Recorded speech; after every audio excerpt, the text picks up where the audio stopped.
Hello, Tanse and Neen. Welcome to APTN National News Weekend. I'm Daryl Stranger. It was a historic day on Wednesday in Manitoba as Wab Kinew was sworn in as Premier. As Sav Jonza tells us, the province's first First Nations Premier also made history with his cabinet. The ceremony started with the lighting of the hulik, a traditional Inuit lamp.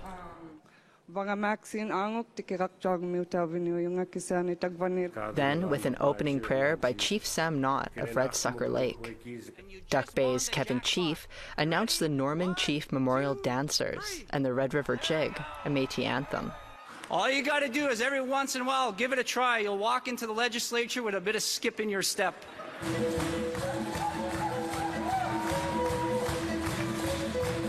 Kyra Wilson, chief of Long Plain First Nation, gave the land acknowledgement. On behalf of Long Plain First Nation, the leadership, and the peoples of Treaty 1 First Nation, I would like to say Anin and good day to you all. Former judge and chair of the Truth and Reconciliation Commission, Senator Murray Sinclair, also spoke.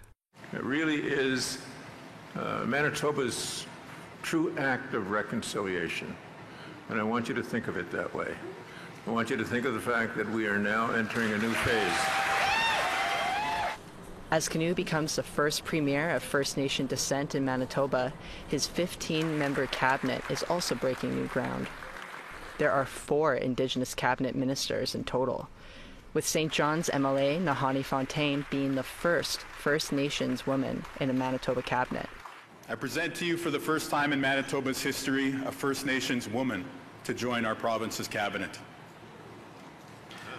I present to you the Honourable Nahanni Fontaine. Point Douglas MLA Bernadette Smith will be Minister of Housing, Addictions, and Homelessness.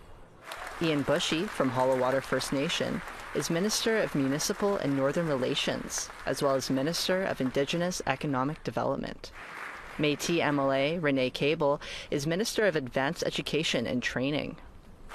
Uzoma Asagwara, elected in 2019 as MLA for Union Station, was appointed Deputy Premier and Minister of Health, Seniors, and Long-Term Care. Asagwara, a former psych nurse, is Manitoba's first non-binary MLA and the first queer black MLA elected in Manitoba's history. With a cabinet made up of people from every walk of life, it's a strong signal as to where Kinew wants to steer the province. Sav Jonza, APTN National News, Winnipeg. A century-old dispute in Northern Ontario over yearly treaty payments will soon be coming to a close. The area in question stretches from Parry Sound to Sudbury and North Bay to Sault Ste. Marie along the shores of Lake Huron. As Annette Francis reports, a treaty that was first signed in 1850 is about to get a major update. 82-year-old Joyce Tababadong has vivid memory of the discussion over treaty payments as a child. When I was about 8 or 9 years old, my grandfather used to have caucus meetings before they'd go to Ottawa. And I would sit in the meeting and make sure their water glasses were full and their ashtrays were empty. And I'd sit there all day listening before they'd caucus for 2 or 3 days and then they'd go. But I was just young, but I remember that was the big subject, the annuities. There was nothing happening there. Her community of Wasauksing is one of 21 First Nations that are signatory to the Robinson-Huron Treaty of 1850 with the Crown. It set aside lands for each community while maintaining their right to hunt and fish and included annuity payments to individuals. The treaty also had an arrangement that annuity payments would increase. It happened once in 1874 to the current $4 a year, but no increase since then. After years in court, they are about to finalize a $10 billion settlement agreement with the federal and provincial governments. Well, I think it's been a long time coming. We've been fighting the 2 levels of government for some time now on past compensation, trying to get what was coming to us. Our members have always, kind of grown accustomed to the $4 a year, but really never understood a lot of what was said in the treaty until this court case. The claim was filed in 2012. In 2018, the Ontario Superior Court ruled the Crown has an obligation to increase annuities and reflect the economic value it receives from the treaty area. The federal government did not appeal, but the province did, and after the Ontario Court of Appeals upheld the Superior Court's decision, Ontario filed an appeal to the Supreme Court of Canada. But it has since agreed to settle out of court. Ontario's ready to go, ready to sign. There was a bit of a glitch with the federal minister on when he can sign. That's delayed it till November, but sitting down, coming with us on September 9th and participating in our pipe ceremony was a commitment to this settlement. In the meantime, community members are asking what this will mean for them and their communities. Chief Lloyd Mike of Magnetawan First Nation says education and community engagement is part of the process. Learning the treaty is a good start in that as well, and we've been trying to get that message out to the community and all our members, So learning about the treaty and that as well. The questions that we always get back is always going to be about in regards to what's the PCD, right? Everyone wants to look at that as well, what that's going to mean for everybody, and we're going to get there. For Padabadong, it's about time. I'm glad they finally have it settled. There's talk about some people are not too happy with it. Some are, some are, but it's been 173 years, According to Chief Mike, once the agreement is signed, it will take 60 days for the money to flow to First Nations, which will likely be by mid-January. Meanwhile, negotiations on rising the annuity above $4 a year will begin after the settlement agreement is finalized. Annette Francis, APTN National News, Ottawa. Big oil profits and the climate crisis was the focus of a committee meeting this week in Ottawa. The head of Suncor took some heat from NDP MP Charlie Angus, which, as Annette Francis reports, extended into a press conference held by Angus. Suncor CEO Rich Kruger was in the hot seat at the Standing Committee on Natural Resources on Monday. NDP MP Charlie Angus asked him about the many lawsuits against Suncor and evidence being withheld from the public. The evidence coming forward is that your industry knew that increasing production and increasing the burning of fossil fuels is destabilizing the planet. However, Conservative MP Jeremy Patzer asked Kruger how climate change policies, such as a carbon tax, allows Suncor to still be competitive internationally. As an industry, what we need to do to be competitive and relevant in Canada is to find ways to improve our operations and offset those costs. Because our goal, we're predominantly a Canadian company, and we want to thrive and grow here for the long term. John Vallon, an award-winning author who wrote on the impact of the Fort McMurray wildfire, was also a witness at the same committee. During a press conference with reporters on Tuesday, he responded to Kruger's testimony. I really felt like I was in the 1980s in terms of the evolution of the message and the kind of business they still imagine themselves entitled to do. And the concessions they were making were, we'll burn some ethanol, we'll do some carbon capture, but these are all tiny little micro maneuverings in the face of a crisis. Angus also told reporters it's insane to be talking about fossil developments when the climate is in crisis. He's calling on the Liberal government for clarity from the Minister of the Environment and Climate Change, Stephen Guilbeault, following a Supreme Court of Canada decision last week, which struck down how Ottawa assesses the environmental impact of major infrastructure projects like pipelines. This government still has the power to move on the emissions cap, but I've seen no steps to actually make that happen. So we're calling on Minister Guilbeault to tell us, what are you actually going to do right now to respond to the Supreme Court, and also to respond to the message that we heard very clearly: the big oil is doubling down. According to Vallon, a country as rich as Canada should have every opportunity to excel and profit from green energy transition. Annette Francis, APTN National News, Ottawa. The family of a man who died by suicide in an Edmonton prison are speaking out to ensure that inmates' rights are respected and to ensure that they receive proper supports while serving their sentence. APTN's Chris Stewart has more. Tyrone Blind was in the Edmonton institution serving a 4-year, 9-month sentence for several offenses, including assault causing bodily harm, assault with a weapon, armed robbery, and drug trafficking. According to a September 2022 fatality inquiry into his death, he complained twice about severe gastrointestinal issues and told staff he was feeling suicidal about his condition. He was seen by a doctor and his medication was adjusted. According to the inquiry, 4 days later, he was put into a structured intervention unit for his safety. He was put back into his cell a day later. On January 31st, 2018, 3 days after returning to his cell, a guard doing rounds noticed that he had placed a towel covering the cell window, blocking his view of Tyrone. The guard tapped the door, and Tyrone replied that he was using the toilet. 15 minutes later, the guard opened the door and found Tyrone unresponsive. Another officer applied CPR. Emergency medical services arrived 35 minutes later. Tyrone died the next day in an Edmonton hospital. The inquiry found that a coordinated effort in the form of an multidisciplinary team meeting amongst all of Mr. Blind's care providers, including persons with case management and/or custodial duties, were not undertaken.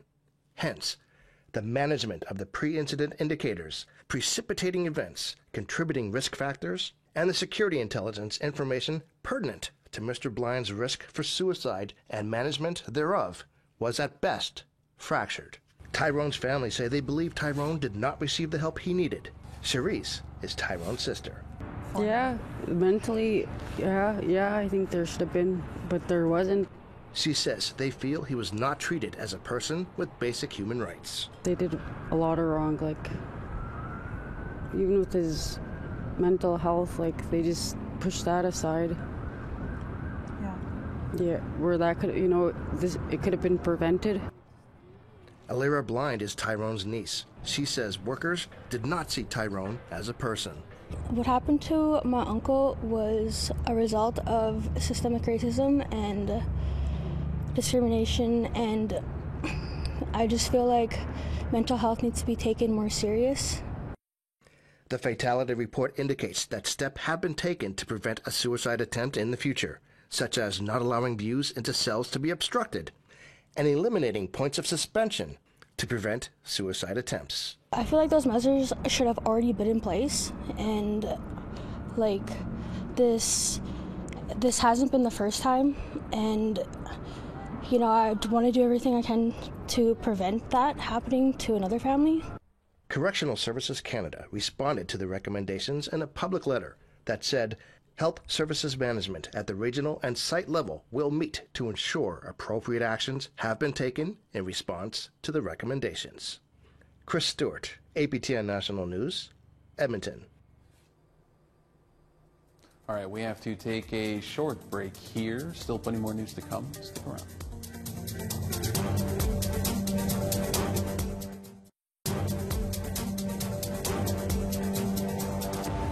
Welcome back. The election to replace Roseanne Archibald as National Chief of the Assembly of First Nations has another name in the hat. Manitoba Regional Chief Cindy Woodhouse announced her intention to run this week. So far, she is the second to declare, challenging David Pratt of the Federation of Sovereign Indigenous Nations, who made his intentions to run known several weeks ago. Woodhouse hails from the Penamutang First Nation in Manitoba's Interlake region. She is currently the AFN's regional chief for Manitoba. For those of you that don't know me, and for those of you that are, watching live and wanting to, talk about the future of the Assembly of First Nations, I would just like to announce to you today that I will be seeking the position of National Chief at the Assembly of First Nations. The Assembly's election is scheduled to take place in Ottawa in the first week of December. And earlier this week, the Métis Nation of Alberta held a swearing-in ceremony in Edmonton. The new Métis government will be led by new President Andrea Sandmeyer. District captains, citizens representatives, and Sandmeyer officially began their terms after winning in last month's elections. MNA President Sandmeyer addressed the crowd and told them some of her priorities. She replaces longtime President Audrey Putra, who retired. The Otipemisiwak Métis government is eager to further strengthen our relationships with the governments of Alberta and Canada. We are collaborating on a nation-to-nation basis with Alberta and Canada to promote the interests and prosperity of our Métis communities. And we will continue to pursue economic reconciliation for our citizens. And we will preserve our Métis cultural heritage, and improve the lives of more than 60,000 Métis citizens across Alberta. There's a growing demand for Indigenous healing work north of 60, and the process of decolonizing healthcare is helping not only participants, but the practitioners too. Our Charlotte Moore Jacobs has that story. Julie Liz believes working a hide is akin to healing processes. It starts out rough around the edges, but when tended to, it's transformed and strengthens Indigenous resilience. In the Western world, medicine world, we can conceptualize everything, but you kind of keep your feelings and your spirit kind of is not acknowledged, or it's not part of the system that you supposedly bring to your job. But in this, it's your spirit and your energy. Since 2017, Liz has been the Healing and Wellness Coordinator for the Northwest Territories Métis Nation in Fort Smith. She runs Mabel's House, where they hold sweats, ceremonies, teachings, and many drop-in programs. So our role here is just to bring in ceremony to help people through their healing and wellness journey. We do some workshops out at Tabacha, and we do medicine harvesting. So we went out and harvested sage and sweetgrass, all the medicines around here. And some of the elders that came by taught us a lot about the medicines and how to use them, how to prepare them, what they're for. So they would just come and teach us stuff. Whitney Locken appreciates everything offered here, especially tonight's full moon ceremony. You're like a young girl's first moon, and my young daughter, or my stepdaughter, she's not going through that yet, but she's at the age where she's starting to learn and ask questions, and I think that's such a beautiful thing for her to be a part of. Locken says wellness programming is crucial after Fort Smith was evacuated for over a month this summer due to wildfires. But with work, she could only sneak out for a quick visit during her lunch hour. Just the way we function as a society, it's always going to be a barrier. Like, this is a perfect example because the process, it's time consuming, and you can't just take your hide out of the water and go back to work and then like it dries up. Like, you have to just be there, and the hide, you don't always choose when it shows up. Liz knows what Indigenous programming is up against. A former nurse of 30 years, she says it took 9 months to even allow smudging in the health center. If you have a leader that is in their own space about the truth about what happened in Canada, they will keep it that way. If they're in a space where they're like realizing this has really been wrong and we need to correct it, and we need to do what we can to, it's like damage control, but also to allow people to heal. So what we do here is we provide that safe space. With their programs highly visible in the community, she hopes policymakers will see and become open to supporting traditional practices for health and wellness. Charlotte Moore Jacobs, APTN National News, Fort Smith. All right, we have to step aside one final time. One more story is still to come.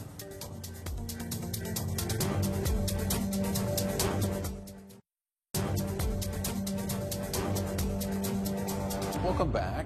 Young Inuit in northern Quebec are getting competitive with basketball, but the barriers of fly-in communities can make it difficult to sharpen their skills. Amelia Fournier has more.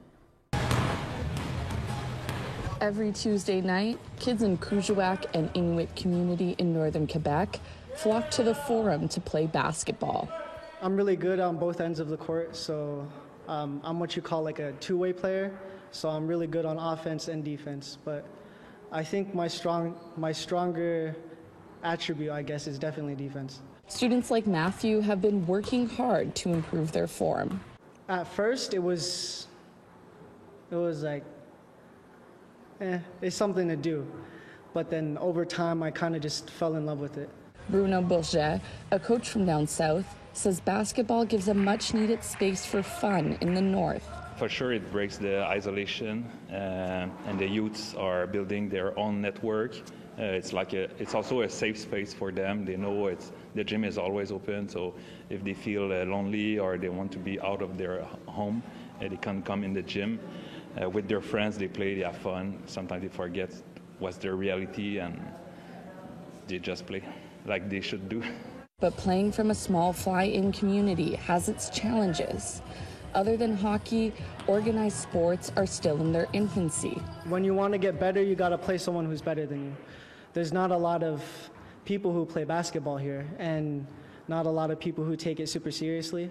Russ Johnson is trying to change that through his program Grind Now, Shine Later Nunavik, or GNSL, organizing competitions and workshops between villages and recruiting coaches for communities. Student athletics is something that's fundamental, and honestly, it should have happened up here 20 years ago. It's a little ridiculous that we're at the starting stages of this stuff up here. One of the main challenges, bringing kids from different flying communities together to compete against each other.